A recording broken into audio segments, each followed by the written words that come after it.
안녕하세요. 8월 24일 안홍구TV 진행을 맡은 저는 시사부로 김선생입니다. 그리고 제 옆에는 변함없이 편안한 목소리, 졸리는 목소리, 밥 먹은 게 소화 잘 되는 목소리 시몬스 안 대구지방국세청장님 나와 계십니다. 예, 반갑습니다. 안홍구입니다. 네, 우리 청장님 한 주 또 잘 지내셨나요? 예. 네, 한 주가 정말 정신없이 지나가지 않나요? 그러네요. 예, 나이가 들어서 그런데 더 빨리 가는 것 같습니다. 뭐 나이랑은 별로 상관없는 것 같고요. 근데 이제 어르신들은 그런 말씀들은 하시더라고요. 나이가 들수록 시간이 정말 더 빨리 가는 것 같다. 그런 이야기를 하죠. 그렇죠. 예. 너무 많은 게 익숙해져서 그런 게 아닐까요? 이제 살 날이 이제 좀 아무래도 젊은 사람들보다 그건 모르는 거예요. 적게 남았으니까. 요즘에 보니까 뭐 어르신들도 워낙 또 요즘에 이제 그 외국에서 어디에서 제가 봤던 것 같은데 65세까지를 청년으로 해야 된다. 뭐 그런 분류들이 나오더라고요. 저도 그거 봤는데 네. 그게 유엔에서 발표한 그러니까요. 것 같아요. 네, 그럼 같은 청년끼리 그냥 뭐 우리 아메리칸 스타일로 말도 놓고 뭐 이렇게 Hey, 19 뭐 이렇게 뭐 이렇게 또 편안한 방송으로 진행을 한번 해보도록 하겠습니다. 뭐 한 주 동안에 뭐 특별한 일은 있으셨나요? 지금 이제 론스타 소송 때문에 네네. 신경을 좀 많이 쓰고 있죠. 네. 그런데 뭐 오늘 속보가 나가지고 네네. 31일까지 지금 뭐 판결이 난다는 속보가 맞습니다. 들었어요. 그래서 지금 이거 우리가 빨리 좀 움직여야 되겠다는 생각하고 물론 그 판결을 내려도 네. 우리 정부가 대응만 잘하면 돼요. 네. 그건 이제 우리 정부가 대응할 방안을 우리가 마련해주고 있는 거니까. 네. 그럼 혹시 그 마지막 그 판결이다라고 하는 건 정부 쪽이나 저쪽이나 뭐 흔한 재판으로 하면 뭐 최후 진술하십시오 뭐 이런 기회만 한 번 남은 거 아닌가요? 아니요. 이제 아예 얼마를 배상하라 이렇게 네. 나올 거예요. 판결이 나오는 겁니까? 그냥 예, 선고가. 예. 그런 걸로 알고 있어요. 그런데 문제는 네. 이 판결이 중재 재판을 한다 하더라도 네. 우리 정부가 이제 최종 결정을 해야 되잖아요. 네. 그 판결이 물론 기속돼야 되지만 네. 우리 법에 의해 가지고 정상적으로 되지 않았다는 것이 문제가 되면은 네. 우리 법무부가 이걸 주무 부서거든요. 네. 정부를 당사자로 하기 때문에 그럼 법무부에서 문제 있는 걸 이의 신청을 또 할 수 있어요. 네. 이 중재 재판을 한다고 해서 우리 뭐 다른 재판 같으면은 1심에서 결론이 나고 다음에 2심으로 가고 뭐 대법원으로 가서 네. 결정이 나는데 이 국제 간의 분쟁에 있어서는 일단 뭐 신급이라는 게 없으니까 네. 한번 결정이 되면 거기에 대해서 이러이러한 사유로 이의 신청을 네. 할 수 있도록 기간을 주거든요. 네. 그래 되면은 우리가 최종적으로 우리가 소송해놨던 근거를 가지고 이야기를 해서 그 문제를 시간은 벌 수는 있긴 있는데 어쨌든 간에 판결이 아예 안 나면 우리가 하는 노력이 다른 의미를 부여하는 거고 네. 안 나기를 우리한테 유리하게 안 내줘도 좋다는 판결이 나기를 바라지만 네. 혹시 난다고 하더라도 우리가 소송해 놓은 거를 근거로 해서 돈을 안 줄 수 있는 그런 길이 있다. 그거를 보여주는 거죠. 그럼 법무부에서 더 적극적으로 움직여야 되고 막 홍보도 해야 되고 뭐 여론도 뭐 좀 만들고 해야 되는데 그렇죠. 이제 사실은 법무부는 우리가 이렇게 하고 있는 것조차도 지금 현재 모르고 있거든요. 네. 우리가 이제 우리 민원을 이제 내 가지고 법무부한테 알리는 것부터 언론도 이거를 빨리 보도를 해야 되고 네. 이런 소송을 하고 있다는 사실 보도하고 그 후속 조치를 각 관련 부처에서 하도록 네. 하는 역할을 언론이 좀 해주는 것이 절대적으로 필요하죠. 네. 지금 오늘 이제 속보 나온 기사 보니까 6조 350억 정도 되더라고요. 자기들이 신청한 금액이. 네네네. 배상을 하라고 한 게. 근데 그러면 이제 그게 전액이 아니더라도 어쨌든 간에 상당한 금액을 대한민국 정부가 만약에 물어줘야 될 수 있는 입장이 되는 거잖아요. 중재 판결이 어떻게 나오냐에 따라서. 판결에 따라서는. 근데 그걸 물어주라는 판결이 나와도 지금 청장님이 준비하시고 있는 소송이 잘 진행이 되면 정부가 그걸 일단 보류하고 안 내줄 수 있는 근거가 될 수 있다는 말씀이신 거죠? 중재재판에서 뭐 다 내주라고 한다 하더라도 네. 우리가 가지고 주장하고 있는 이 그 소송에 따라서 네. 아예 안 내주고 오히려 그 동안에 론스타가 한국에서 벌어간 돈 한 네. 6조 가까운 돈이 있거든요. 네. 그 돈들의 그 한국 정부를 속이고 했다는 부분에 의해 가지고 그걸 오히려 환수할 수 있도록 될 수도 있어요. 론스타로부터 6조를 뺏어올 수 있어요. 4조 잘 6천억 되면은. 정도를 일단 우리가 그 당시에 한국 외환은행을 가지고 있던 데가 한국은행과 수출입은행이거든요. 네. 그 원주인들이 이름으로 네. 그거 잘못된 법에 의해 가지고 자기들이 그 투자해서는 안 되는 돈으로 투자를 했기 때문에 그거를 환수를 오히려 해내라 네. 하는 소송을 할 수도 있다. 우리 이 소송을 그러면은 이기면. 6조 안 줘도 되고 한 4, 5조 정도를 땡겨올 수도 있고, 그럼 한 지금 청장님이 하시는 게 잘 되면 한 10조 정도짜리 지금 대박이 나는 거네요. 그럴 수도 있죠. 아, 그럼 최대 10%만 달라 그러세요. 그 관심이 거기 있군요. 예. 아, 그럼 친하게 지내야 되겠다. 우리 청장님하고. 근데 저는 계속해서 지금 법무부 장관이 한동훈 씨인데 어떤 법무부에서 이걸 적극적으로 뭐 움직인 거 같아 보이지가 않아 갖고 되게 그 걱정이 되거든요. 지금 법무부에서는 지금 우리가 주장하는 방식으로는 전혀 접근을 안 하고 있고요. 네. 그 저도 그게 이상하긴 해요. 네. 예를 들어서 이제 법무부에서 우리 국내에 있는 굴지의 로펌한테 네. 한 500억 가까운 그 소송 비용을 그 변호사 비용을 네. 들여가지고 지금 대등을 하고 있다고 하는데 그동안 과연 무엇들을 했는지 이 법무부의 그 대응 방식이 조금 법무부도 사실 우리가 물어보면 법무부는 기재부하고 금융위에서 잘못해가지고 이렇게 왔는 건데 우리는 네. 절차만 한다 뭐 이런 식의 대응. 그리고 우리 공무원들의 자기들의 그 이 칸막이, 네. 자기들 롤만 주장하는 거죠. 네. 다 해왔는 거 우리는 법무부에서는 그냥 그 소송 당사자가 지정이 됐기 때문에 어쩔 수 없이 우리는 하고 있어. 그런 근거를 안 주는데 우리가 어떻게 마련해? 또 근거가 틀린 말은 아니에요. 네. 그러면 기재부나 금융이나 이런 금감원 쪽에서는 우리가 찾던 이런 일들을 찾아가지고 대응을 했어야 되는데 네. 전혀 대응한 사실이 없잖아요.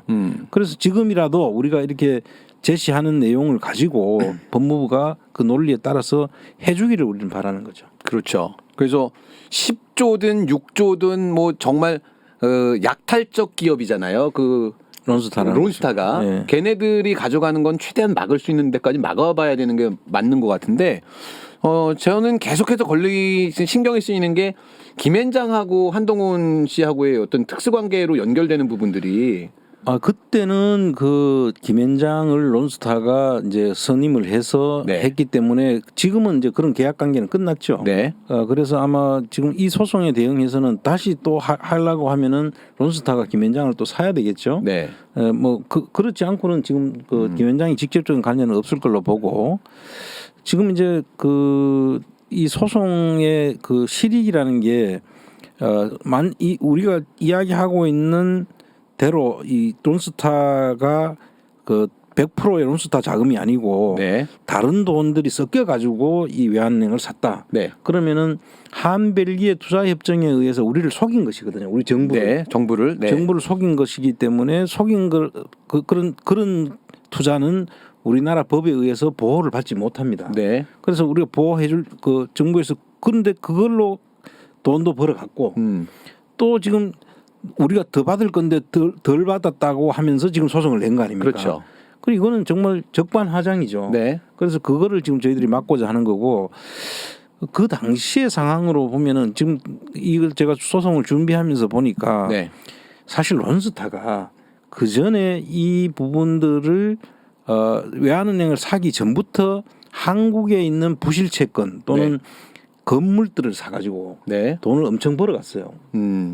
이미 그때 당시에 우리 카드가 가지고 있던 NPL 채권이라고 하죠. NPL 채권이 부실 채권 말하는 건가요? 예. 그 부실 채권들을 사가지고 팔면서 네. 또 몇천억씩 남겨갔고. 그러면 부실 채권을 사서 팔았다라고 하는 게 만약에 A라고 하는 사람한테 받을 돈이 있는데 그 은행이 그걸 못 받을 것 같으니까 그걸 헐값에 판매를 하고 그걸 사가지고 그걸 사서 론스타가 또 다른 사람한테 또 판매를 하는 거예요. 받고 파는 거죠. 그러니까 100억 빚이 있다라고 하면 그걸 예를 들면 5억에 사서 딴 데다가 100억에 너네가 100억 주고 사고 너네가 받아 이런 식으로 했다는 그렇죠. 얘기죠. 그럼 그 차익을 먹는 게 그 NPL 채권 장사거든요.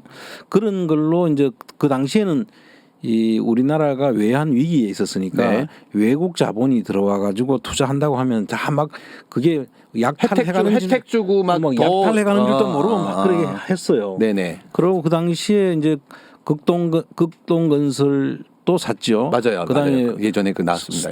스타타워라는 그 여기 옆에 있는 건물 그 금융 빌딩 샀죠. 그다음에 동양증권 빌딩 샀죠. SKC 사옥 샀죠. 네. 이런 것들을 사가지고 돈을 엄청 벌었어요. 그리고 극동건설은 전번에 한번 우리가 이야기한 적이 있잖아요. 네. 극동건설 사가지고 한 8천억을 벌어갔는데 우리가 5천억 정도는 누가 그냥 줬을 거라고 보고 있는 네. 부분이 있는데 그런 것까지 다 따지면은 뭐 2조 얼마를 또 벌어갔어요.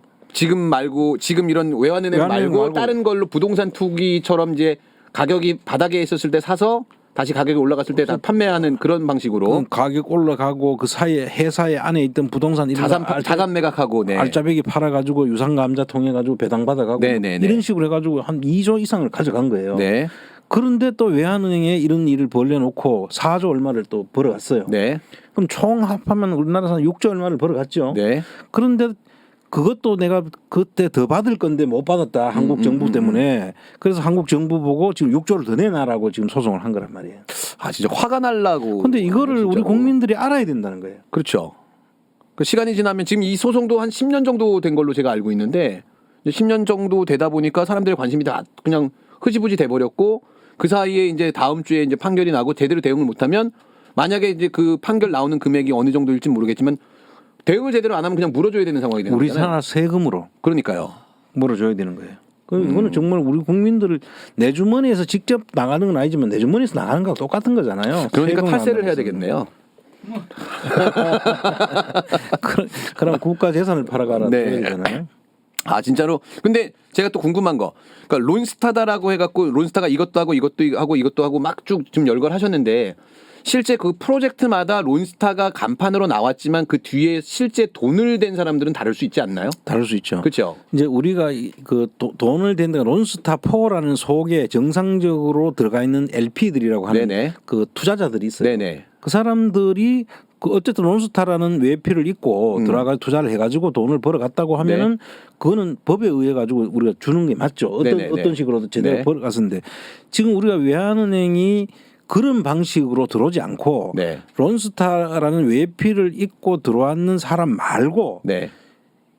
그 론스타 4가 아예 아닌 다른 돈이 숨겨져 들어와 가지고 겉으로만 론스타라는 이름을 썼다는 거니까 이거는 그 정상적으로 투자한 사람들하고 완전 다른 투자자가 있다는 그렇죠. 이야기예요. 그래서 그 문제를 우리가 제기한 것이고 네. 그것을 우리가 증거를 다 가지고 있기 때문에 네. 이걸로 충분히 우리는 그 론스타의 자금을 안 줘도 되고 나아가서 만약에 우리가 승소를 하면 네. 그동안 벌어갔던 것까지도 우리가 한수를 할 수 있는 그런 일이 벌어질 수 있다라는 생각을 하고 있습니다. 네. 지금 정말 더 많은 분들이 관심을 갖고 응원을 해주셔야지 우리 진짜 피 같은 혈세라고 얘기를 하잖아요. 네. 말 자체가 이제 피인데 그 좀 세금을 좀 아끼는 방법이니까 더 많은 분들이 아농구 TV도 구독하시고 또 많이 알려주시고 소문 내주시고 그래야 나중에 많은 사람들의 어떤 의견이 있고 관심이 있어야 정부도 좀 더 움직이지 않을까라는 생각이 드네요. 그게 정말 중요한 것이 네. 법무부가 뭐 사실 공무원들이라는 사람들은 저도 공무원을 해봐서 네. 알지만 공무원들은 자기한테 직접적으로 영향이 안 가는 것은 그 해도 그만 안 해도 그만이잖아요. 그렇죠. 그래도 월급은 똑같이 네네네. 나오니까. 그럼 안 하려고 하겠네요. 했다가 잘못하면 너 왜 잘못했어라고 그렇죠, 오히려 그렇죠. 가만히 있으면은 뭐 그냥 법에 의해서 했는 걸 내가 어쩌라고 하면 될 수 있는 이런 문제인데 이걸 나서 가지고 막으려고 하고 네. 이렇게 하면은 오히려 하는 과정에서 잘못되면은 너 책임져 이렇게 그렇죠. 될 수도 있으니까 안 움직이려고 하는 그게 이제 복지부동의 논리잖아요. 공무원들이. 그런데 이것만은 그 사람들이 안 하려고 하는 거를 우리 시민이 나서서 이렇게 하는 거잖아요. 네. 그러면 그 시민이 하는 거하고 보조를 맞춰 가지고 최소한 같이 움직여 줘야 된다는 네. 게 이거는 정파의 논리에 떠나서 이거는 국민들의 우리 바로 직접적인 세금하고 직접 연관되고 그 돈이 내 돈인 거예요. 맞습니다. 그러니까 지금 공무원들은 안 해도 되는데 괜히 안 해도 되는 걸 하다가 뭐 시비에 걸린다라고 하는 말씀을 하시니까 바로 대장동이 떠오르네요. 그래요. 대장동에서 이제 이재명 당시 경기도지사가 그 이익을 환수한 것 때문에 안 했으면은 아무 말이 안 나왔을 텐데 그렇죠. 이익을 환수했더니 왜 더 환수 못했냐. 그렇죠. 그러면서 이제 시비에 걸렸잖아요. 그냥 그대로 민간이 다 해먹든지 말든지 놔뒀으면 아무 소리 안 나왔을 텐데. 그러니까요. 자, 그래서 여러분들이 공무원들이 움직일 수 있게 더 많은 관심 가져주시고 여기저기 또 퍼날라 주시고 뭐 SNS 하시는 분들은 SNS에도 올려주시고 그렇게 해야 아마 조금이라도 지난주에 우리 청장님께서 말씀하신 게 계속 좀 저한테는 기억에 남는데 바위를 계란으로 때리는 게 아니라 물방울로 때리고 있다고. 근데 그 물방울로 때리더라도 결국 그 계속 반복되고 하면 바위를 자르는 건 사실 물 갖고 자르거든요. 그럼요. 다른 걸로 못 자르는데 그게 좀 시사하는 바가 있지 않을까라는 생각이 좀 들었습니다.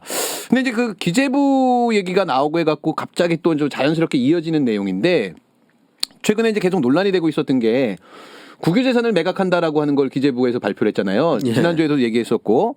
근데 뭐 강남에 있는 노른자 땅들하고 뭐 등등을 하는데 이 문제가 좀 되다 보니까 실제로 본인들이 이 그 매각할 때 경쟁 입찰한다라고 지금 기재부에서 발표를 했었거든요.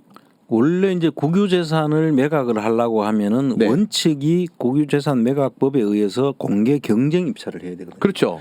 그럼 이제 예외적으로 수의 계약은 할 수가 있긴 있는데 네. 예를 들어서 뭐 땅이 같이 붙어 있어요. 네. 근데 옆에 붙어 있는 사람이 이 국유재산을 샀을 때 요 옆에 게 내 땅인데 그렇죠. 요거까지도 그냥 내가 사게 해줘라라고 하면 수의 계약도 가능하겠네요. 예, 그래 했을 때 이 전체 그 효율성이 높아진다든지. 그렇죠, 그렇죠. 그럴 경우에는 이제 그 사람이 사는 게 다른 사람이 사는 것보다는 낫잖아요. 네. 이런 경우에 특수한 경우에 한해서 그 수의 계약을 하도록 정해놓고 있고 네. 원칙적으로는 공개 경쟁 입찰을 하도록 돼 있는 게 원칙이에요. 네. 그렇게 이제 그 이야기를 하고 있는데 네네. 실제 그 한겨레 신문인가요 그 당시에? 오마이뉴스입니다. 오마이뉴스입니까? 네네. 오마이뉴스에서 이걸 파악을 해보니까 네. 이 공개 경쟁 입찰이 원칙인데 네. 들어가 보니까 98점 몇 프로가 지금 그 수의 계약으로 했어요. 이루어졌다는 거니까. 그럼 결국은 이거는 우리 국민들을 다 속이고 있는 거라고 봐야죠. 저는 이 기사 보고서 너무 그 헛웃음이 나왔는데 일단 기본적으로 윤석열 정부에서의 그 대응 방법들을 보면 일단 거짓말부터 하는 게 딱 그 무슨 트레이드마크 같아요. 그럼 이제 이걸 국유재산 요번에 16조 플러스 알파 네. 이것도 팔라고 할 때 이랬죠. 일단 먼저 법을 그 세법을 바꿔 가지고 네. 그 대기업들 80개에 해당되는 대기업들만 한테 그 세율을 낮춰줍니다. 네. 그럼 그 사람 사실은 81개밖에 안 되는 회사지만 세금은 사실 거기서 대부분이 나오는 거예요. 맞습니다. 네. 근데 그 대부분이 나온 데다가 세금을 대폭 낮춰주면은 네. 세수가 줄어들 수밖에 그렇죠. 없죠. 그럼 국가 재정이 어려워지죠. 그렇죠. 그럼 그 어려워지니까 그럼 우리 어려워서 안 돼. 그럼 우리 가지고 있는 재산이라도 자산을 팔아야 돼. 판매하자. 네. 요렇게 지금 논리를 전개해 놓은 거예요. 네네. 그러면 사람들 입장에서는 아이고 그래 돈이 없다고 하니까 그 땅이라도 팔아야 되겠네. 네. 그런데 발표하기는 유유 쓰지 않는 그렇죠. 낡은 노후 그걸 판다고 해서 발표를 해놓고는 가보니까 뽀젓이 삐까뻔쩍한 건물이 들어서 있고 네. 그 아주 노른자 위에 땅들이 지금 있다는 거고 네. 그 땅을 지금 팔겠다는 거고 네. 그럼 공개 경쟁 입찰 안 하고 그냥 수의 계약하려고 한 거 아닌가 하는 의심을 할 수밖에 없는 그렇죠. 당연히. 근데 이제 저는 좀 주목해 볼 부분이 뭐였냐면 실제 올해는 98% 정도의 수의 계약이었는데 문재인 정부 내에서도 계속해서 90몇 %의 수의 계약률을 유지를 하고 있었더라고요. 예. 그러니까 결국은 기재부들이 자신들이 어떤 뭐 오비가 됐든 간에 그런 왜 석유공사가 그 자산 매각할 때도 보면은 오비가 하는 회사에서 그걸 또 샀잖아요. 그렇죠. 예를 들어서 그 코람코라는데 네네. 그게 이제 석유공사 울산 사옥이죠. 네. 그 사옥을 코랑코가 샀는데 그 코랑코라는 데가 묘한 곳이에요. 네. 코랑코라는 곳이 자산신탁 회사인데 네. 자산신탁 회사는 그 누가 부동산을 개발하고 싶다. 네. 그럼 내가 부동산이 있는데 돈이 없어요. 네. 그럼 그 개발할 이 신탁 회사에 맡아 가지고 당신들이 개발 같이 하든지 아니면 돈을 빌려줘 하는 겁니다. 네. 그럼 그 돈이 되는 땅인지 아닌지 구별해 가지고 돈 된다 싶으면 그걸 사 가지고 개발하는 거거든요. 네. 그래서 돈을 버는. 어에 보면 땅 짓고 헤엄치는 회사입니다. 네. 그 기업 하는데 그런 좋은 캐가 어디 있습니까? 맞죠. 좋은 물건이면 하고 네. 아니면 안 받으면 되니까. 네. 그런 회사를 코랑코라는 회사를 누가 그 허가를 해줬느냐? 기재부가 해줬어요. 네. 근데 그 주인들은 보니까 누구냐? 기재부 출신 오비들이야. 네. 이런 이거는 호랑 뭐예요? 말고 같은 그러니까 기재부 오비들이 그 먹고 살 수 있도록 해주는 거, 그 허가를 내주는 기관이 또 기재부잖아요. 네. 그건 기재부 출신들이 아니면 그 쉽게 허가가 안 나요. 네. 그래서 이게 자산 신탁 회사를 가지고 있는 그런 돈 많은 기업들은 다 이게 무슨 뭔가 특혜를 받은 업체라고 보면 틀림없는 거거든요. 그렇죠, 그렇죠. 그런 데가 지금 그래서 박근혜 정부 때 이런 그 특혜를 받은 업체가 있다 해서 그거를 그 당시에 저도 쭉 자산 신탁 회사를 소유하고 있는 데를 보면은 어떤 형태로든지 특혜를 받은 수밖에 없는 그런 네. 구조가 있는 거죠. 이거는 앉아가 돈 버는 네. 땅 짓고 헤엄치는 장사인데 네. 거기에다가 코랑코랑 걸 만들어 놓고 석유공사 사업을 거기에 팔았다는 거예요. 네. 이게 말이 되나요? 말이 안 되죠. 근데 뭐 댓글창에서는 지금 계속해서 청장님 말씀보다는 김 선생 드립 실패다라고 자, 그 코랑코에 호랑말코라고 드립을 쳤는데 이 무뚝뚝한 안원구 청장님은 들은 척도 안 하고 그냥 본인 하실 말씀만 하신다라고 하는 댓글이 크크크와 함께 난무하고 있습니다. 뻘쭘. 코랑코를 호랑말코로 드립을 쳤어요. 네네네네. 아 그것도 몰랐네. 네, 그렇죠. 같은 청년끼리 왜 이러십니까? 감각 떨어지게. 네, 알겠습니다. 근데 지금 그러면 요번 그 자산 매각하는 게 한 16조 정도 된다라고 하는데. 예. 근데 그럼 이걸 수의 계약을 한다라고 해도 얘네가 일단 뭐 계약금 같은 거 한 10% 정도를 납입해야 되지 않나요? 원래 이제 수의계약 어떻게 하든 간에 네. 기본적으로 10%를 납입해야 되는데 네. 10%를 납입하려 그러면은 한 1조 6천억. 1조 6천억이잖아요. 네네. 1조 6천억이라는 돈이 적은 돈이 아닙니다. 그걸 예. 8월 말 안에 조달을 하는 거예요. 8월 말까지 하겠다고 하면은 이거는 미리 살 사람은 준비 쉽게 그러니까요. 나왔다고 볼 그러니까요. 수밖에 없는 거죠. 그러니까 지난주에 저희가 이 말씀드릴 때 이거 매수자가 이미 있는 거 아니냐라고 하는 그 말씀을 드렸었는데 지금 그 이후에 처리하는 과정들도 보니까 더 심증이 더 굳어지는 것 같아요. 그럼요. 이걸 준비 안 된 회사에서 이걸 사고 싶어도 네. 사실 준비 안 된 회사는 여기에 참여할 수가 없죠. 네. 그렇게 일에 하는 경우는 어떤 특정한 이번에 그 대통령 간접 수의 계약할 때도 뭐 3시간 만에 모든 걸 다 끝냈다고 하잖아요. 네네네. 공고하고 보고 들어가가지고 뭐 준비하는데 들어가는데 걸리는 시간이 1시간 남짓 줬다는데 네. 1시간 동안에 그 준비해가지고 늘 있는 사람이 누가 있겠어요? 그러게 말입니다. 이걸 미리 다 알고 준비해놓고 기다리고 있던 사람 아니고는 불가능한 거죠. 네. 이것도 시한을 금액이 크니까 시한을 그 정도 주고 그 시간 내에는 도저히 그런 돈을 만들 수가 없죠. 그렇죠. 그래서 이게 지금 제가 볼 때는 이것도 짜고 치는 뭐 아닌가. 그렇죠. 그러니까 미리 돈을 다 준비해 놓고 자 이제 이쯤에서 이거 하자. 그러면은 우리가 바로 확 자금 마련했으니까 물고 그럼 나중에 너네도 다 퇴임한 다음에 퇴직한 다음에 우리 회사로 들어오면 되지 않니? 호랑 말코들아 이렇게 아마 준비를 하고 있던 게 아닌가라는 생각이 드는데 근데 제가 또 혼란스러운 게 또 뭐가 있냐면 근데 지금 이 기재부는 그래서 자산을 매각하고 있는데 국토부는 토지를 매입하기 시작했더라고요. 국토부는 이제 그 270만 호 뭐 네. 그 제공이라는 그런 명제가 있으니까 그러니까 이게 좀 말이 안 되는 거예요, 사실은. 네네네. 같은 나라에서 같은 국 정부가 네. 하나는 사고 하나는 팔고 한다는 거잖아요. 그러니까 국가가 소유하고 있는 땅을 기재부는 계속 팔기 시작하고 국토부는 사유 재산이었던 땅들을 국가 재산으로 계속 사들이기 시작하고 그러면 대한민국은 이건 부동산 기획 부동산 같이 대한민국이 정부가 부동산을 사고 부동산을 팔고 막 이런 거래를 활성화시키고 있는 듯한 느낌이 들거든요. 그러니까 이게 지금 뭔가 이 컨트롤 타워가 없다. 네. 지금 전체를 보는 이게 이제 국토부나 이런 데도 경제부처럼 보면은 경제부총리 소관이거든요. 네. 근데 이 경제부총리가 앞에 말씀드렸던 그 외환은행을 그 팔고 돈을 챙겨가지고 먹튀하는데 결정적인 역할을 한 사람이거든요. 네네네. 근데 또 와서 지금 이 재산들을 국유 재산들을 이런 식으로 팔겠다고 하니까 과연 전부 제정신인가? 네. 이 국가를 조금이라도 생각하면은 이런 일을 못할 거 아닌가? 네. 그러니까 기재부 장관 얘기를 하니까 이것도 그냥 여담인데 예전 문재인 정부에서는 홍남기 씨가 기재부 장관이었을 때는 보통 기사 보면 홍남기호 이렇게 표현을 하잖아요. 홍남기호 기재부는 어쩌고 저쩌고. 근데 이번 그 기재부는 그럼 추경호라고 해야 되나요? 추경호호라고 해야 되나요?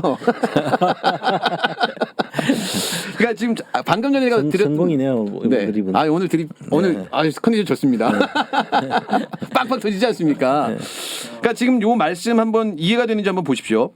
국토부는 지난 7월 13일 국회에 보고한 2022년 공공토지비축 시행계획 보고서에서 현재 시장 상황에 대해 토지 거래가 전반적으로 위축될 전망이라며 토지의 선제적 비축이 필요하고 토지 비축 역할 확대뿐만 아니라 지가 상승 대비 공익 사업 용지 선 확보도 지속적으로 추진할 필요가 있다라고 강조했다. 그러니까 계속해서 어쨌든 간에 토지 거래 활성화를 위해서 부동산을 사들이겠다는 얘기를 국토부는 또 하고 있거든요. 그러니까요. 이건 이 부처 간의 협의도 안 되고 있는 지금 컨트롤 타워가 전혀 부재하다 보니까 각자 자기 부처에서 하고 싶은 대로 그냥 막 따로따로 정책이 돌아가고 있는 것 같아요. 그러니까 엇박자가 난다는 이야기는 서로의 목적하는 바가 다른 거죠. 지금. 네네. 그러니까 뭔가 이게 지금 그 유유토지고 또 역세권에 있다고 하면은 그거를 잘 개발해가지고 청년들한테 네. 뭐 그 공급한다든지 하는 방식으로 국토부는 그렇게 간락하는 건데 네. 이거를 또 돈이 부족하니까 우리는 팔아치워서 네. 어쨌든 돈 만들겠다. 이게 무슨 말이에요? 한 정부에서 지금 두 살림 하는 거잖아요. 그러니까요.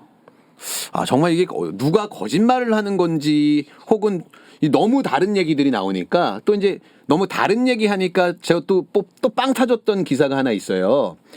최근에 이제 그 국정이 좀 제대로 진행이 되지 않다 보니까 인력 보강을 대통령실에서 했잖아요. 예. 그러면서 대표적으로 이제 김은혜 씨를 홍보수석으로 들였습니다.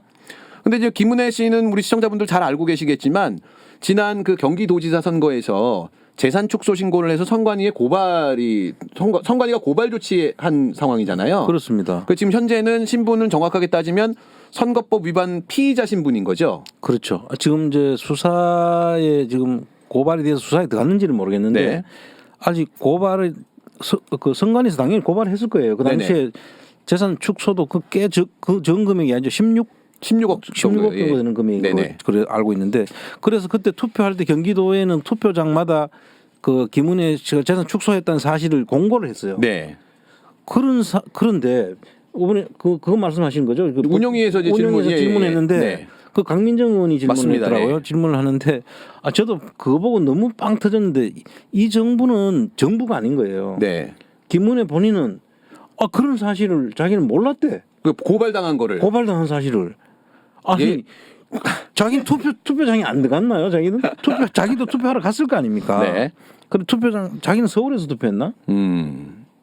그걸 이해할 수가 없는. 그 지방선거니까 그 경기도에 살아야 돼요, 그죠? 맞죠, 맞습니다. 그러니까 경기도에 살았으면 경기도에 투표를 했을 텐데 네. 갔는데 자기가 그 고발당해가 다 선관위에서 공고까지 했는 내용을 자기가 고발당한 사실을 몰랐다? 그런 대답을 국회에 와가지고 뻔뻔히 하더라고요. 근데 네. 국회의원들이 이런 사실을 그렇게 이야기하는데도 그게 뭐 어쩌라고 이런 식이에요.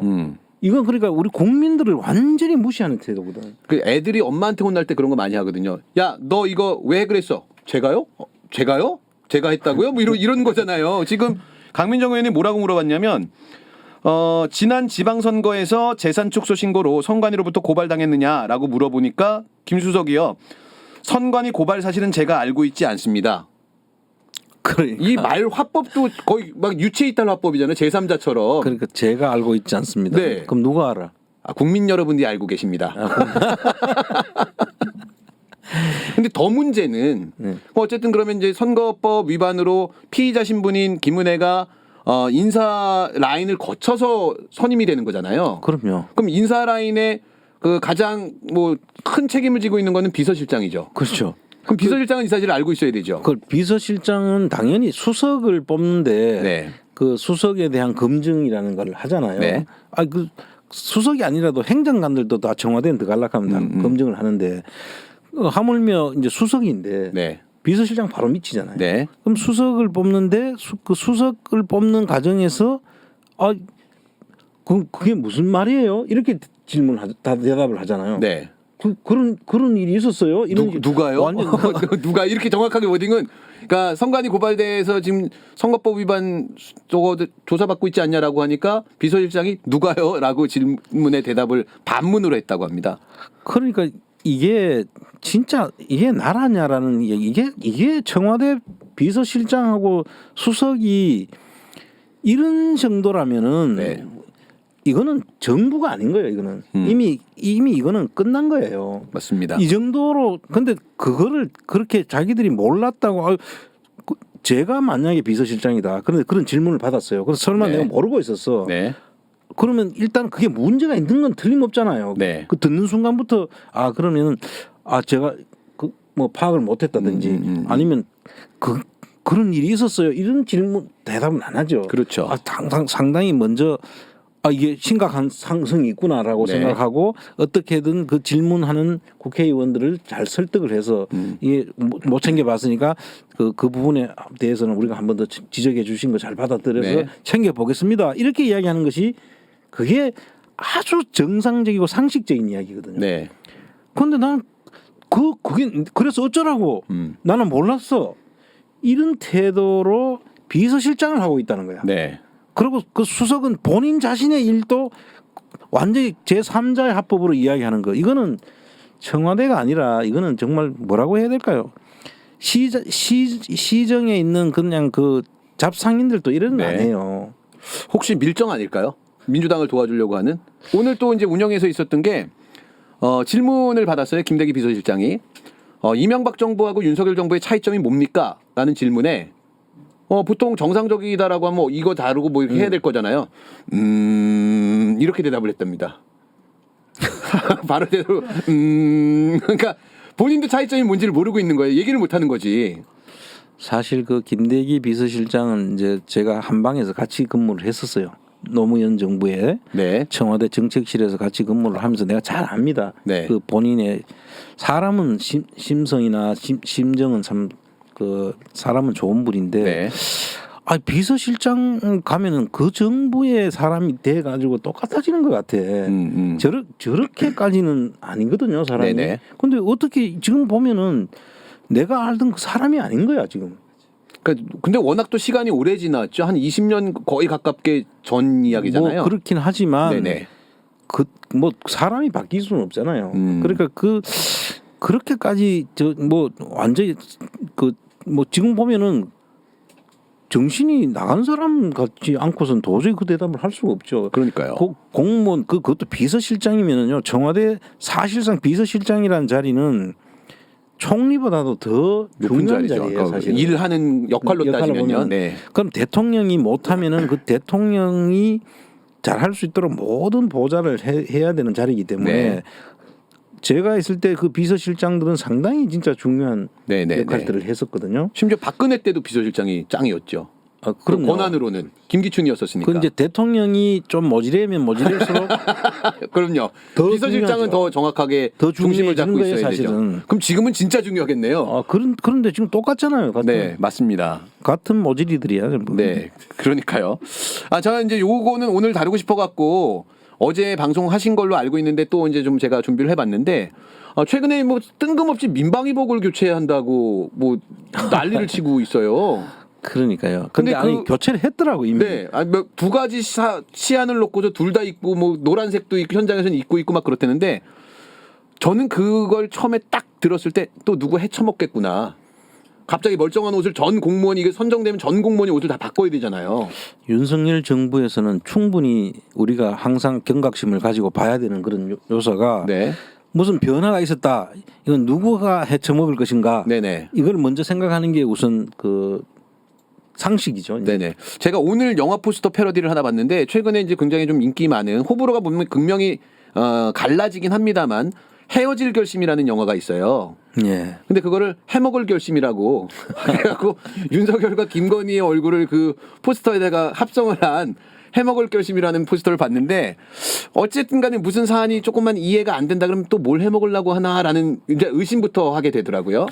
그게 이제 사실 그 이명박 정부 시즌 2라는 말이 지금 있잖아요. 네네. 근데 이명박 정부 때는 그 헤어질이 아니고 해먹을 결심이 네네.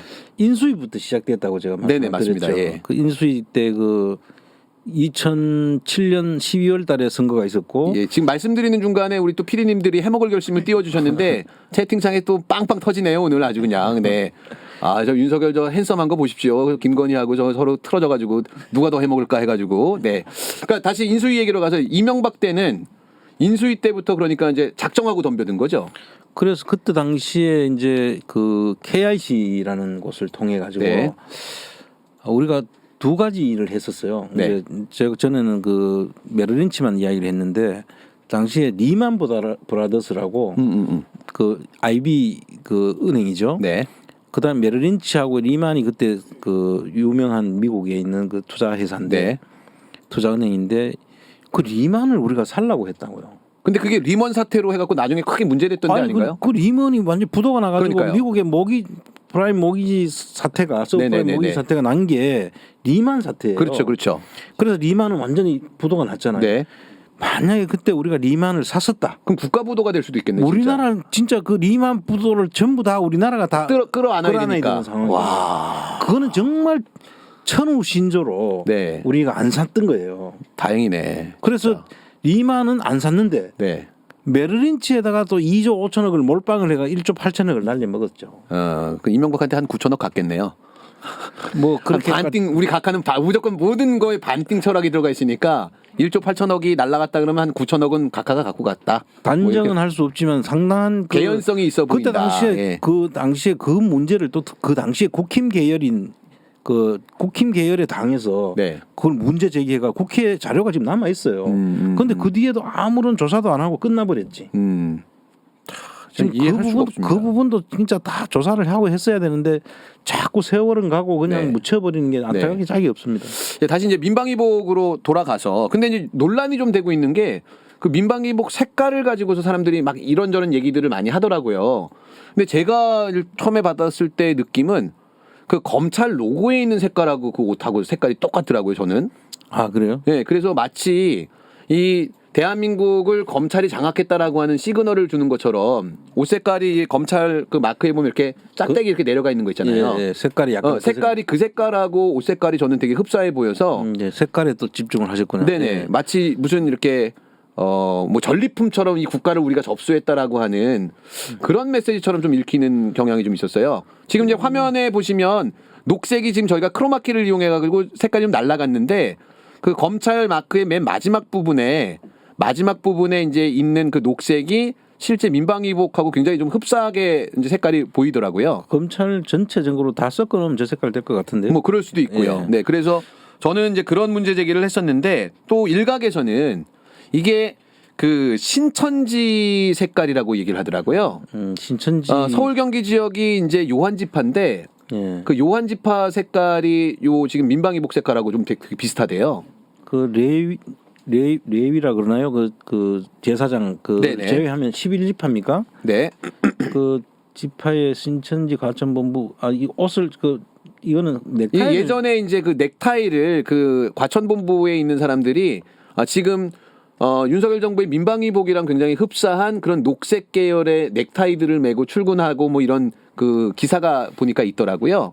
그래서 이제 이게 왜 계속 논란이 됐었던 게 윤석열 정부가 출범하는데 신천지가 가장 큰 공을 세웠다라고 하는 사실은 의혹들이 좀 있었잖아요. 네, 그렇죠. 그리고 이제 민주당 경선에도 신천지 세력들이 한 10만 정도가 좀 투입돼 갖고 3차 슈퍼위크를 좀 왜곡시켰다라고 하는 의혹들이 좀 있었는데 지금 마치 신천지가 윤석열 정부 출범 이후에 굉장히 공격적인 포교 활동을 시작했거든요. 예. 제가 얼마 전에 놀랬던 거는 서울역 근처에 그 대형 스크린 광고판에 신천지가 광고를 시작했더라고요. 근데 이제 우리 뭐 특정 종교 이야기를 안 하고 싶어서 신천지는 이야기를 좀 해야 네네. 되는데 사실 신천지가 정통 기독교에서는 이단으로 지금 보고 있잖아요. 네. 그리고 그 어떤 교회를 이래 보면은 문에 들어갈 때 네. 신천지의 신도들은 못 들어오도록 네. 써붙여 있고 있거든요. 근데 그건 되게 웃기지 않습니까? 그럼 신천지 신도들이 아유 못 들어가겠구나. 그럼 안 들어. 이건 어쨌든 네. 신천지를 네. 같이 정통 종교를 안 본다는 맞습니다. 그 신호죠. 그런데도 불구하고 그 요즘 최근에 그 프랭카드 같은 거를 이렇게 붙여놓고 네. 우리 그 동안은 지나가면서 신천지를 사실 자기들은 속으로는 신천지라는 거를 표방했는지는 몰라도 사실은 숨겼어요. 네네네. 근데 이제는 버젓이 그냥 프랭카드까지 걸고 막 맞습니다. 선전을 하더라고요. 네네. 그렇다면 정통 기독교에서는 좀 열을 받아 해야 되지 않나요? 그렇죠. 근데 오히려 지금 정통 기독교가 지금 찍소리도 안 하고 있어. 네. 이러다가 신천지가 윤석열 정부 내에 2단 종교가 아니라 그냥 기독교의 한 그 갈래로 인정받을 수도 있을 것 같은 생각이 들어요. 그러니까요. 그렇게 하면은 저 보수 기독교가 보수 이 당의 그 지지를 지금까지 쭉 해왔잖아요. 네. 사실은 그렇게 했다면은 신천지까지 받아들일 수 있는 용의가 있는지 그 교단에다가 한번 그런 거는 사람들이 한번 물어볼 필요가 있을 것 같아요. 그렇죠. 근데 지금 거기에 대해서 아무 소리도 지금 안 하고 있는 게 좀 뭐 제가 지금 교회에 안 나가니까 잘 몰라서 그런데 네. 혹시 그런 이야기를 들어본 적 있어요? 교회에서 신천지에 대한 문제를 제기하거나 교회 내부에서만 그렇죠. 뭐 외부적으로 그렇게 크게 아니, 교회 외부에서도 지금 그러니까 지금 이 정부가 신천지를 그 옛날 같으면 신천지가 그 문제가 있는 종교 집단으로 이단시 했잖아요, 정부에서도. 네. 근데 전혀 지금 그런 것이 안 하니까 보수 기독교 단체에서 표를 몰아가지고 윤석열 정부를 탄생시켰는데 네. 지금 그런데 신천지를 그대로 용인하는 듯한 그런 모습을 보이면 이거 무슨 말이라도 해야 되는 게 그러니까요. 정상 아닌가요? 네네 맞습니다. 특히 이제 뭐 대형 교회 중심으로 사실은 메시지가 크게 나와야 되는데 그런 메시지를 들어본 적은 없는 것 같아요. 보통 그 종교 그 색채가 있는 CBS 같은 경우에도 네. 신천지에 대해서 요즘 최근에 크게 이야기하는 걸 내가 못 들어본 것 같아요. 네, 도리어 신천지가 CBS를 잡으려고 지금 이제 신천지 사람들이 대규모로 결집해 갖고 CBS 앞에 가갖고 집회를 하고 있습니다. CBS 규탄 집회. 그래서 말을 못 하나요? 그럴 수도 있고요. 네. 아무래도 이제 너무 대놓고 활동을 하고 있는데 그러다 보니까 인터넷 공간에서는 이거 신천지 상징하는 색깔들을 그냥 교체하는 거 아니냐라고 하는 얘기도 나오더라고요. 색깔도 그것뿐만 아니라 지금 색깔이 또 저 지난 시간에 우리가 이야기했지만 네. 일본 민방위복하고 너무나 유사해요. 색깔부터 모양이. 네네. 그것도 이제 아마 지금 최근에 윤석열 정부가 보이는 그 친일본적인 행태 때문에 더 의혹이 짙어지는 것 같아요. 그러니까 친일본적인 행태가 지금 보이잖아요. 네네. 그리고 일본한테는 뭐 무한 지금 뭐랄까 가까이 가려고 지금 맞습니다. 애를 쓰고 있잖아요. 네. 그래서 이게 저런 거 가지고 우리도 당신들 따라갈 거야 하고. 근데 사실 그 민방위복이 노란 색깔로 된 거는 저는 공무원 생활 시작하고 민방위복을 입으면서 한 번도 바꿔본 적이 없어요. 그게 무슨 정부가 들어서든 간에. 그렇죠. 어느 정권에서든. 근데 해필 왜 이 정부에 와서 그걸 색깔을 왜 바꾸냐는 거지. 누가 무슨 그것 때문에 어디 아픈지 색깔 때문에 무슨 문제가 생긴 것도 아닌데 굳이 왜 윤석열 정부에 와서 저런 방식으로 바꾸냐. 뭐 원래 저런 거를 하나 바꾸려고 하면은 사실 무슨 문제가 있을 때 바꾸는 맞습니다. 거지. 네. 그동안 아무런 문제 없이 수십 년을 이렇게 네. 지내왔는데 왜 바꾸냐는 거야 지금. 해먹을 결심. 이거 말고는 설명되는 게 없는 것 같아요. 아니면 샤머니즘. 그러니까 뭐 예를 들어 건진이 이 노란색하고 윤석열하고는 이건 상극이다. 이걸 차가운 색깔로 바꿔줘야 된다. 이렇게 얘기했던가 아니면 의복 업체가 하나 꼈든가. 그리고 이제 이렇게 보죠. 이제 오행을 좋아하잖아요, 그 사람이. 네. 오행은 이제 목화토금수라는 이 오행인데 네. 그 목기운이 푸른색이에요. 목 기운이. 그리고 이제 그러고 그거는 그 윤석열 씨나 이제 김건희 씨하고 만약 그럼 노란색은 뭐냐 하면 토기운이거든요. 네. 그래서 중성기운이에요. 네. 땅 기운이고. 그래서 민방위복을 노란색으로 만드는 데는 사실은 이 토기운이라는 게 물이 흐르는 것을 막는다는 의미가 있는 거예요. 네. 그래서 재해나 이런 것들을 막는 의미로 사실은 그 노란색을 쓴 게 저는 이제 오행의 그 기본 원리에 따르면 사실은 그건데 네. 그래서 노란색을 쓴 거거든요. 네.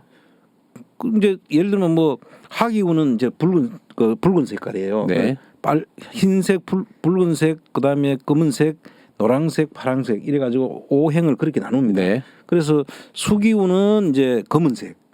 그다음에 목화, 토, 금기운은 이제 흰색. 네. 뭐 이런 식으로 해서 지금 하는데 청색은 이제 목기운이죠. 네. 근데 거기에 관련해서 그러는데 따진다면은 노란색이 맞는 거야. 음. 그런데 왜 노란색을 굳이 피하고 네. 저런 그러니까 목기운에 해당되는 색깔을 지금 선택을 했잖아요. 네. 그럼 저기에는 무슨 이유가 있지 않을까 하는 생각도 드는 거죠.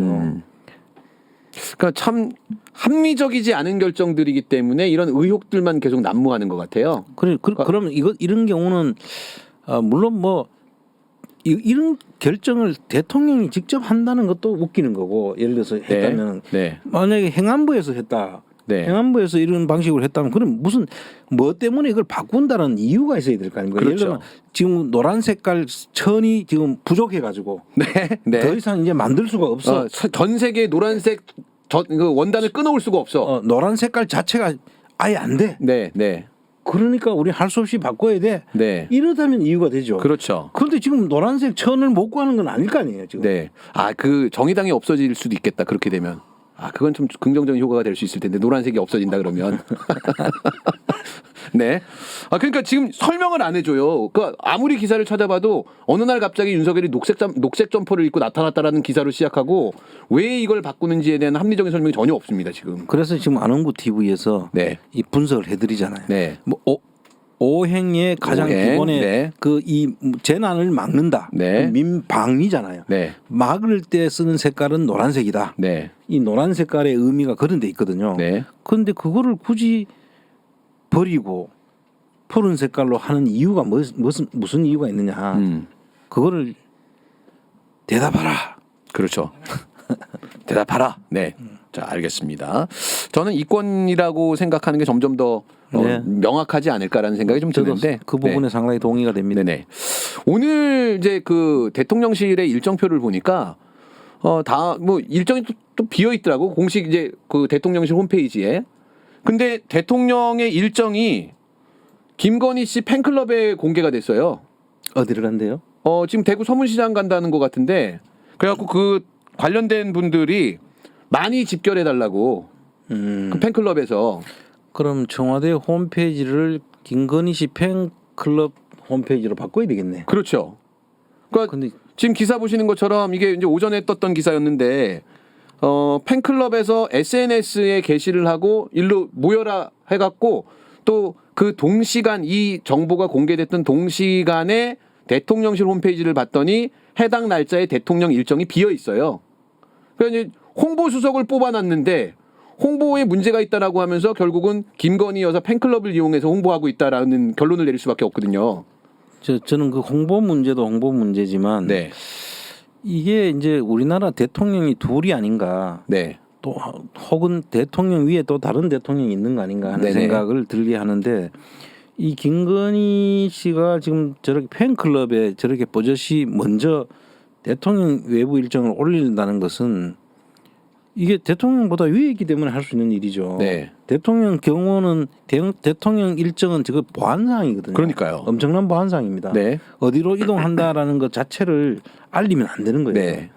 근데 그거를 갖다 버젓이 팬클럽에다가 올려가지고 안 주면 누가 알겠어요? 그러니까요. 그럼 이건희 씨가 안 주면 알 수 없는 일이야. 맞죠. 이건 경호처장이 문책당해야 되는 사안 아닌가요? 문책도 문책이고 저거는 아마 근본적으로 저것도 상당히 원인 규명을 하고 이런 일들이 반복되면은 보안에 완전 구멍이 뚫리는 거죠. 네네. 어디에 몇 시에 어디로 서문시장에 가서 많이 모여라. 그럼 서문시장 간다는 거 아닙니까? 네네. 그럼 서문시장에 누가 예를 들어서 대통령을 위해하기 위해서 네. 준비하고 있을 수 있는 그런 네네. 그걸 미리 안내하는 거잖아요.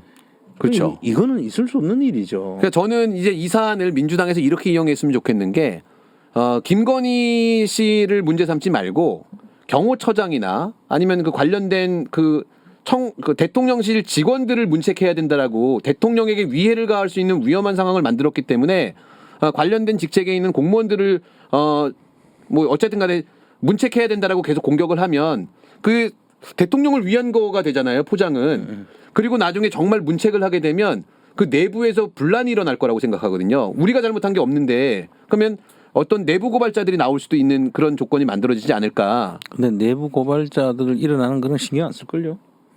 뭐 무조건 처리해버리고 말 거예요. 네. 너가 잘못했잖아. 한 명이 날아가고 나면 이제 그 사람이 이제 억울하니까 뭐 언론 인터뷰를 한다든가. 지금 총알 6발도 못 찾았잖아요, 아직. 그래서 그 관련된 사람만 문책하고 끝나는 걸로 지금 이야기가 되고 있더라고요. 그래서 좀 민주당이 좀 발빠르게 대응을 하면 더 이야기거리가 좀 많이 나올 수 있을 것 같고 그럼 지지율도 더 떨어지고 그럼 또 다시 또 내부에서 분란이 일어나고 막 그렇게 그 악순환이 계속될 것 같은데 지지율 이만큼 떨어졌는데도 신경 안 쓰잖아요. 그 민심은 여론하고 다르다고 하는 그럼 민심은 어디서 찾아야 되는지도 모를 정도잖아요. 근데 이번에 1.6% 올라가니까 국민의 뜻이 담겨 있는 거를 잘 받아들이고 있다라고 얘기를 하더라고요 대통령실에서. 올라갈 때는 국민의 뜻이고 내려갈 때는 여론 회사 문제이고. 그렇죠, 맞습니다. 그렇게 동일한 여론조사 기관에서 나와도 그렇게 얘기를 하는 것 같아요. 또 이제 어제였는데 김용민 의원이 김건희 특검법을 발의한다라고 했어요. 예. 일단은 그 김건희 죄송합니다. 김건희 특검법 발의에 대해서 어떻게 총평을 하실까요? 사실은 진작에 했어야 된다 저는 생각을 해요. 네. 왜냐하면은 이 특검이라는 게 검찰 수사 결과 검찰이 수사를 잘 안 하거나 네. 수사를 미진하게 했다고 생각될 때 하는 그 특별히 검사를 요청하는 그런 기구거든요. 네. 근데 특별 검사를 우리가 지금 도이치모터스 사건이라든지 네. 그다음에 학력 위조 네. 그러고 그걸 동행사를 했잖아요. 네. 그래가지고 뭐 교수도 되고 이렇게 했다고 하면 업무 방해가 되겠죠. 업무 그거 같은 방해를 경우는. 한 거 이런 것들은 진작에 사실 했어야 되는 특검이죠. 네. 그런데 경찰이나 검찰에서 지금 진행되고 있는 사건들이 제대로 안 되니까 네. 이거야말로 특검을 해야 되는 사건인데 그렇죠. 그걸 이제 지금 와서 이제 한다는 것도 제가 볼 때는 사실 늦은 실기를 좀 했죠. 거죠. 늦었다. 그러나 만시지탄이다. 네. 지금이라도 해야 된다. 네. 그런 나는 김용민 의원이 늦었지만 참 잘한 일이다라고 네네. 생각을 해요. 근데 네. 이게 이제 참 그 민주당 사정을 이제 좀 보니까 네. 민주당 안에 지금 완전히 지금 이 특검 자체도 이게 민주당이 지금 특검을 하려고 하면 특검은 충분히 그 관철시킬 수 있는 그 의석이 있거든요. 맞습니다. 네. 그런데도 이 민주당 안에 지금 사람들 중에 뭐 특검은 좀 더 기다려 봐야 된다. 이거 5년 동안 뒤에 5년 뒤에 특검하자고 네. 이런 그동안에 그 특검하는 것 자체를 윤석열 정부가 겁이 나는지 네. 아니 무슨 지은 죄가 있는지 네. 그러지 않고서 도저히 저렇게 이야기하는 게 이해가 안 될 정도예요. 네네네. 그러니까 특검을 벌써 했어야 된다 저는 그렇죠. 보는 거죠. 그러니까 지금 기사 보시는 것처럼 전해철 의원이 뭐 철험의 의원들은 좀 생각을 더 해봐라. 근데 이게 말이 안 되는 게 생각을 다 한 다음에 이제 실천을 해야 되는 건데 실천하기 전에 한 번 더 생각하다 보면 시간이 지나가고 늘 시기를 놓치는 게 되잖아요. 저런 양반들이 많기 때문에 지금 문제가 되는 거 아닌가요, 민주당은? 저는 이제 이름을 뭐 특정 인물이 신문에 났으니까 네, 네. 뭐 거론할 수밖에 없는데 이 전해철이라는 사람은 대표적인 지금 그 우리가 소위 말하는 워터멜론이라고. 그런 쪽이죠. 그래서 이런 사람들이 꽤 많이 있는 걸로 보여져요. 네.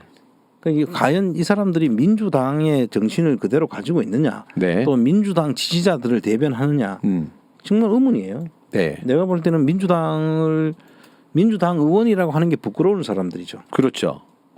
근데 지금 이제 사실은 오늘 또 이제 진성준 의원이 모든 가능성은 열려 있다라고 하고 이 지금 특검법을 당론으로 지금 추진할 수도 있다라고 이제 으름장을 놨거든요. 예. 그러니까 지금 민주당 같은 경우에는 지금 좀 뭐 실명 거론된 사람이 2명 있으니까 뭐 진성준, 김용민 같은 의원들과 전해철 의원 같은 사람들이 그 내부에서 또 막 그 어떤 갈등을 하고 있는 구조로 봐야 되는 거죠.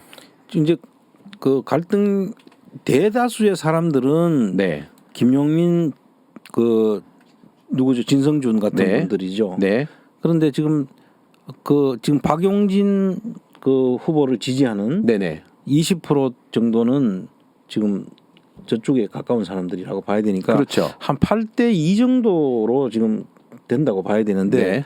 그 구성을 잠깐 보니까 이제 전해철 의원 같은 경우는 좀 특이한 경우고 대체로 이제 검찰 출신들이 많더라고요. 검찰이었다가 민주당에 온 사람들. 네네네. 이런 사람들은 조투더 응투더 춘 뭐 이런 그런 분들 말씀하시는 거죠, 네. 금태도 금투더 태투더 섭 힘들다 이건. 네. 네. 그 사람은 지금 나갔죠. 지금 나갔고 원래 또 그런 사람들은 대부분 그 안에서 본인이 바른 소리처럼 포장해 갖고 당을 좀 혼란에 빠뜨리는. 케이스에 네. 이제 호남 출신 중에서도 이제 검찰 출신들이 꽤 있는데 네. 이런 사람들이 이제 그 좀 뭐 말로는 신중론이고 네. 뒤로는 반대죠 사실은. 네네. 근데 이게 우리 국민들이 지금 열받게 하는 그 요인들이거든. 네. 우리 지금 민주 진영 지지자들은 이게 지금 윤석열 정부가 검찰 정치를 지금 정치 검찰들이 검찰 정치를 하는 거거든요. 네. 그래서 이거를 막기 위해서는 그냥 보고만 있어서는 안 된다는 거 아닙니까? 네. 네. 국회가 이제 마지막 보루로서 우리 국민들을 대변하는 사람들이 나서서 이거를 그래서 그 의석을 가지고 있는 것이고 그렇게 막으라는 건데 그걸 지금 방해하는 내부 총질이요? 그렇죠. 이 사람들이야말로 내부 총질하는 맞습니다. 사람들이에요. 네네. 그러니까 한 목소리를 내 갖고 정부랑 싸워도 지금 뭐 될까 말까인데. 지금 사실 국힘당이 그 지금 윤석열하고 이준석 때문에 지금 싸움이 붙어가지고 우리 강 건너 불구경하듯이 잘 보고 있잖아요. 네네네네. 근데 그 상황에서 불구경만 하고 있을 것이 아니라 네. 이런 상황에서 민주당의 지지를 충분히 끌어올 수 있단 말이에요. 네네. 그래야 다음 총선 때도 이제 이 기세를 몰아가지고 맞습니다. 예. 계속 그 민주당이 다수당이 될 수도 있고 네. 그 다음 대선까지 갈 수도 있는데 네. 지금 그 정말 중요한 이 시기에 완전히 그냥 깽판을 치고 있는 거예요. 네네. 정말 그렇게밖에 볼 수 없는 거야. 근데 이런 사람들은 민주당이 없는 게 낫다 오히려. 네. 빨리 그 스스로 커밍아웃해서 좀 갔으면 좋겠어요. 네. 어디로 가야 되죠? 국힘당으로 국민의힘으로 가야 되겠죠. 그쪽이 더 훨씬 더 잘 어울리는 사람들이니까. 그래서 지금 특검의 명분도 굉장히 더 좋은 게 어제 JTBC 보도에 따르면 윤핵관 중에 한 명이 경찰 고위직 간부를 만났다. 그 이준석에 대한 어떤 수사가 한참 진행될 때, 그럼 지금 경찰의 수사를 계속해서 영향을 미치고 있다라고 이해가 되는 거잖아요. 그건 이준석 그 전 대표가 그런 이야기를 했잖아요. 네네네. 그 뭐 다들 짐작할 만한 사람이죠. 근데 이게 경찰 내부에서 얘기가 나왔어요. 내부에서 윤핵관 중에 한 명인 의원이 여당 의원의 소개를 통해서 경찰 고위 그 수사에 영향을 미치는 고위직 간부하고 두 차례 만남이 있었다. 지금 이제 경찰 문제는 우리 네. 이제 경찰국을 만들면서 네. 지금 경찰을 윤석열 정부가 이제 자기 통제하에 그 두고 네. 좌지우지하려고 한다는 의심을 받고 있는 그렇죠. 부분이잖아요. 그래서 이제 경찰들 내부에서 이제 반발이 일어났고 그러니까 이거를 통제할 수 있는 방법이 도대체 없으니까 네. 지금 그 내부끼리 사실 싸움을 붙인 거예요. 네. 그러니까 경찰 청 안에 있는 그 경찰 대학 출신들과 네. 비경찰대 출신들을 네. 구분해 가지고 비경찰대 출신들을 이 지금 반발이 세력으로 네. 보고 비경찰대 출신들을 요직에 올리면서 너 우리한테 잘하면 너네도 성공할 수 있어 이렇게. 너희들 중심으로 우리가 그렇죠, 그렇죠. 그 경찰청을 운영할 거야라는 네, 네. 모습을 보여주면서 지금 내부 분란이 일어나게 만든 네. 거예요. 그래서 이게 경찰 내부에도 사람들이 다 똑같은 마음일 수 없으니까 그런 그 마타도 내지는 이거 내부 갈등을 네. 조장하면 그게 또 따라가는 사람들이 있거든요. 네네네. 그래서 그러니까 이 참 안타까운 일이지만 그게 현실입니다. 그러니까요. 정말 그 국민의 어떤 그 안전을 위해서 일을 해야 되는 경찰을 그걸 뭐 디바이드 앤 룰이라고 보통 얘기를 하는 것 같아요. 식민 통치를 할 때 식민지 그 사람들을 이렇게 나눠 가지고 서로 반목하게 만드는 어떤 전략인데 그걸 지금 대한민국 대통령 혹은 정부 여당이 그 대한민국 경찰을 향해서 지금 하고 있는 거잖아요. 그렇죠. 그 안에서 계속 반목하고 싸우게. 정말 이게 나쁜 선례를 남기는 거예요. 네. 이거는 정말 국가 지도자가 해야 될 일이 아니에요. 이거는 오히려 그 한쪽으로 모아야지 힘이 이제 생길 수 있는데 내부 서로 자기들끼리 지금 충돌을 일으켜 가지고 네. 자기들의 통제 잘 따라오는 사람들은 이제 우대해주고 네. 안 사람들은 그 핍박을 함으로써 결과적으로 자기들 쪽으로 따라오도록 하려는 네네. 이런 전략이거든요. 네. 근데 정말 이거는 너무나 악랄하고 네. 정말 비열한 정부다라는 생각이 들어요. 네. 그러니까 그 경찰 얘기하니까 얼마 전에 그 중앙경찰학교 그 가갖고 또 행사를 했잖아요. 예. 그 김건희 씨가 그 단상에서 경찰한테 흉장을 이렇게 달아주는 그거 어떻게 평가하실까요? 나는 그 대통령이 그 자리에 없는 줄 알았어. 네네. 흉장을 다는데 옆에 서가지고 보조를 하고 흉장 다는 거 있더라고요. 네네. 그러니까요. 그 우리나라는 대통령이 다른 사람이에요. 우리 네, 맞습니다. 뽑았는 예. 이름은 윤석열이라고 쓰고 대통령은 김건희가 하는 거 아닌가 이런 지금 생각이 드는 거죠. 그렇죠. 난 그 장면을 옆에서 사실 대통령이 뭐 다른 뭐 일을 하는데 흉장을 네. 달아서 나눠가지고 손 하는 줄 알았는데 그게 아니고 보조를 하더라고요. 그 원래 흉장 달 때 옆에 보조가 하나 붙거든요. 네네. 그 이제 흉장을 내 가지고 잘 이렇게 그 찌를 수 있도록. 근데 혹시 이제 불경스러운 생각이 들었는데 굉장히 불경스러운 생각입니다. 기대하시죠? 이게 대통령이 성추문에 이렇게 성추행으로 오해받을까봐 여경한테 그 가슴에 이걸 닿는 모습을 안 보이려고 이렇게 한 게 아닐까요? 그러면 이제 남자 경찰은 본인이 달았나요? 남자는 본인이 달아줬습니다. 아 그래요? 예, 예, 예. 뭐 그렇게 좋게 이해를 할 수 있겠네요. 그건 우리 그 천사 같은 우리 선생님이 해석할 수 있는 이야기 같은데 뭐 글쎄요. 그래서 뭐 사실은 그냥 제가 그냥 조롱하는 거고 이 행사가 끝난 다음에 비공개로 또 그 김건희 씨가 간담회를 또 여경들하고 가졌더라고요. 그러니까 듣도 보도 못한 어떤 국정 운영이 1+1 저는 요즘에 1+1 행사 중이라고 얘기하고 있거든요. 윤석열을 뽑았더니 김건희가 왔어요. 그래서 왜 마트나 그 편의점 가면 늘 갈등할 때 있잖아요. 나는 이걸 먹으러 갔는데 옆에 있는 상품은 1+1이에요. 아 그럼 이게 더 낫지 않나 하고 이제 그걸 집어든 느낌. 별로 내키진 않은데 하나를 샀는데 하나를 더 줘가지고 갖고 온 느낌. 이런 1+1 그 행사 중 정부가 아닌가. 윤석열 정부라고 해야 될지 김건희 정부라고 해야 될지 네. 뭐 참 헷갈리는 그렇죠. 순간입니다. 그러다 보니까 이제 예전의 기사에 2층과 5층의 직무실이 두 개가 있는데 이 2층, 5층을 서로 왔다 갔다 하면서 교대로 사용한다. 그때는 상당히 이미 상당한 모든 거를 우리한테 알려줬는데 그러니까요. 우리가 눈치를 못 챘을 그러니까요. 뿐이죠. 그게 무슨 의미지? 이거 왜 그러지 했는데 알고 봤더니 1+1이니까 서로 이제 그 집무실도 이렇게 바꿔 쓰기도 하고 같이 쓰기도 하고 이러는 것 같습니다. 참 정말 이제 민주당의 역할이 사실은 근데 제일 중요하잖아요. 우리가 지금 국민들이 아무리 많이 화가 나고 실망하고 했다라고 해도 직접적으로 뭘 할 수 있는 건 없다 보니까 입법 활동을 통해서 민주당이 그 정부를 견제해야 되는데 지금 민주당 같은 경우에는 아직까지 특별하게 어떤 뭐 열심히 하는 거는 안 보이는 것 같은데 28일 이후면 민주당이 좀 달라질 수 있을까요? 28일 이후에 이제 저는 좀 달라질 수가 있다고 보는데 이제 최고위원을 잘 뽑아야 돼요. 네. 그러니까 이제 이게 이제 저도 당 생활을 잠깐 해봤는데 대표가 아무리 가고자 하는 방향을 제시를 해도 네. 최고위원들이 다 이러면 안 돼요. 뭐 이렇게 하면 실제로 갈 수 있는 길이 한계가 있거든요. 네네. 그런데 지금 현재 흐름은 괜찮지 않나요? 네. 그런 정도로 가면은 크게 문제는 없을 것 같은데. 근데 민주당이 결과적으로 이 일을 못 해내면은 정말 엄청난 큰 사회 혼란과 더불어 과거에 우리가 겪었던 일들을 또 겪을 수가 있다. 네. 이제 국민들이 직접 나서는 일들이 네네, 나올 네. 수 있죠. 지금까지는 그래도 민주당이 다수의 의석을 가지고 있기 때문에 민주당이 그 역할을 해주기를 바라는데 네. 그 역할을 뭐 자기 소임을 다하지 못하면은 결국은 이제 답답한 국민들이 나서게 네. 되고 그래 되면은 정말 큰 비극이 또 한 번 일어날 수가 있어서 이런 일이 안 되도록 충분한 견제 역할을 하고 좋은 대안도 제시하고 이런 방법으로 발전적으로 잘 되기를 네. 진심으로 정말 기원합니다. 예, 뭐 또 이런저런 이야기를 나누다 보니까 지금 현재 시간이 9시 20분쯤 이제 지나가고 있네요. 1시간이 금방 갔어요.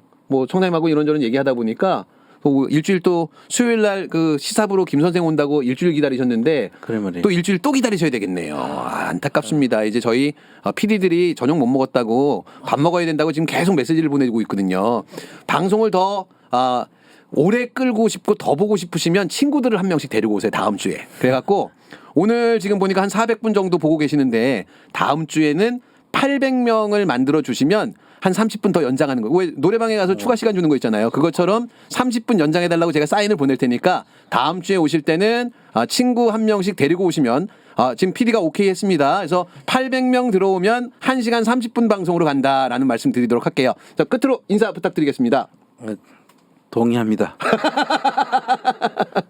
자, 그러니까 정말 그 중요한 얘기들이고 또 여러분들이 관심을 더 많이 가져주셔야 되는 상황이다 보니까요. 여러분들께 읍소합니다. 아농구 TV 아직 구독 안 하신 분들 구독해 주시고 좋아요 눌러주시고 친구 데리고 오시고요. 친구 없으신 분들은 SNS에라도 올려주시면 더 감사하겠습니다. 자, 오늘 방송 여기까지 하도록 하고요. 저는 다음 주에 그리고 아농구 청장님은 내일 8시 15분에 또 인사드리도록 하겠습니다. 감사합니다.